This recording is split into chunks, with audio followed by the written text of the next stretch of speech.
Welcome back, dear friends. It's truly a gift to have you here today. We're about to explore a question that touches the core of spiritual growth, especially in Buddhist practice. Or isn't spiritual cultivation just about chanting sutras? What is the real meaning behind Buddhist practices, and how can we engage with them in a way that transforms us from the inside out?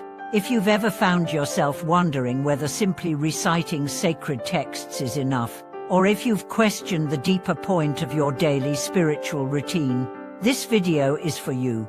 For many practitioners, especially beginners, Buddhist practice becomes synonymous with chanting, reciting sutras in the morning, evening, or during rituals.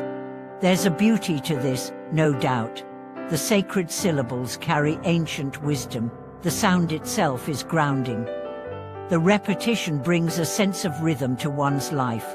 But here's the truth: chanting is not the destination. It's a doorway.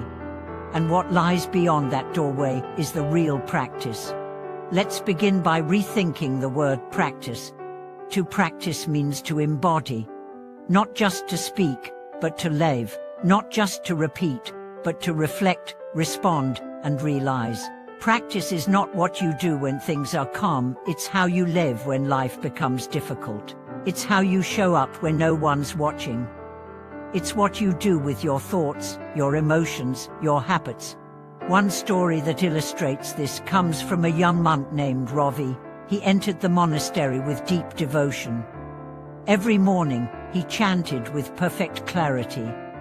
Every evening, he memorized long passages of scripture. But over time, something began to feel off. Despite all his chanting, he found himself irritated, judgmental, anxious. One day, his teacher said gently, "You chant well, but have you listened to what the sutras are teaching you?" That night, Ravi sat alone and read a line from the sutras he had recited 100 times. "Hatred does not cease by hatred, only by love does it cease."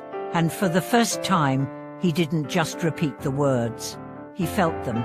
He saw how, just that morning, he had been angry at a fellow monk over something small. He realized that the real teaching wasn't in the sound, but in the heart. That was the turning point in his journey. So, what is the real essence of Buddhist daily practice?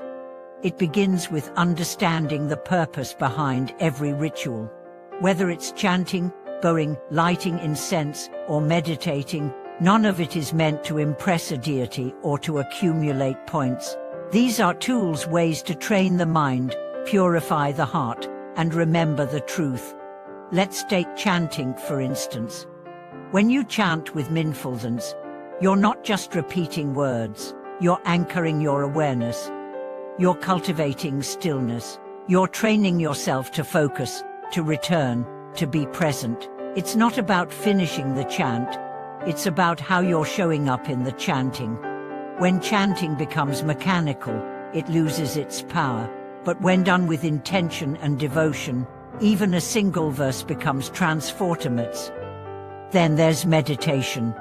Many people think of meditation as sitting silently with closed eyes, but true meditation is about observation. It's the practice of watching your mind without getting caught in it. It's about learning to sit with discomfort, to befriend silence, to open space for truth to rise. Imagine being able to witness your anger without reacting to it, to feel fear without being controlled by it. That's what meditation teaches. It's not about escaping life. It's about being fully present with it. And then, there is the practice of ethics, what the Buddha called sila. This is the foundation. Without ethical conduct, your practice has no roots. Ethics in Buddhism isn't about obeying commandments. It's about cultivating integrity. It's about asking, am I causing harm? Am I speaking truth? Am I acting with compassion? A woman named Ongoli, who ran a small business, once shared that her entire practice changed when she started applying the precepts to her workplace. She stopped manipulating prices. She treated her employees with fairness. She chose honesty over profit. And what happened? Her heart softened, her anxiety dropped. She said, "I realized I can't chant for peace and then cheat someone in the same breath." That's the essence practice must be lived. Let's also talk about generosity, or dana. Often overlooked, generosity is one of the most potent spiritual tools. It's not just about money. It's about time, attention, care.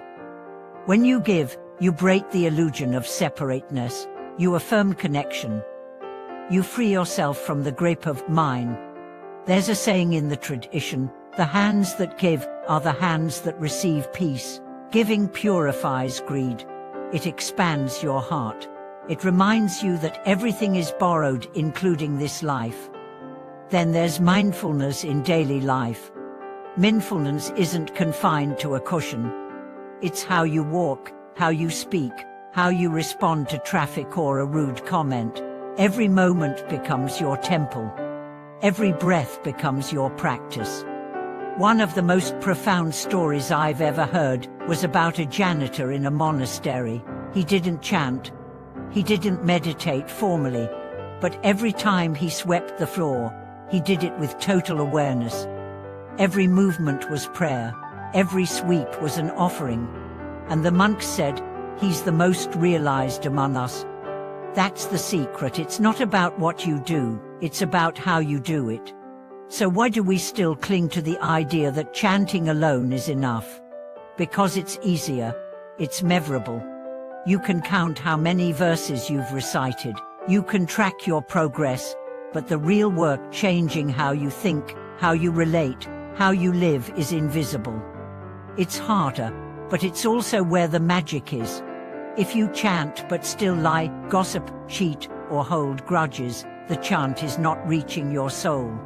But if you chant and slowly begin to notice your anger softening, your compassion growing, your patience deepening, then the chant is working. It's not the words, it's the transformation they ignite. And so, dear ones, the invitation is this: let your practice be whole. Don't separate your chanting from your living. Let your life become the sutra. Let your work be your meditation. Let your relationships be your prayer. Let your suffering be your teacher. Every moment is sacred. You don't need to be perfect. You just need to be sincere. Start where you are, with the breath you're breathing, with the thoughts you're thinking, with the life you're living. And remember, practice isn't about becoming someone else. It's about becoming who you truly are. A being of light, of presence, of love. Now I'd love to hear from you. How has your spiritual practice evolved? What do you do beyond chanting to deepen your path? What has helped you live more awake? Share your stories in the comments. Let's grow together, learn together, and practice together. If today's message helped you, inspired you, or simply reminded you of what you already know deep inside, please like, subscribe, and share this video. Your presence matters, your voice matters, and your practice matters. Thank you for watching this video.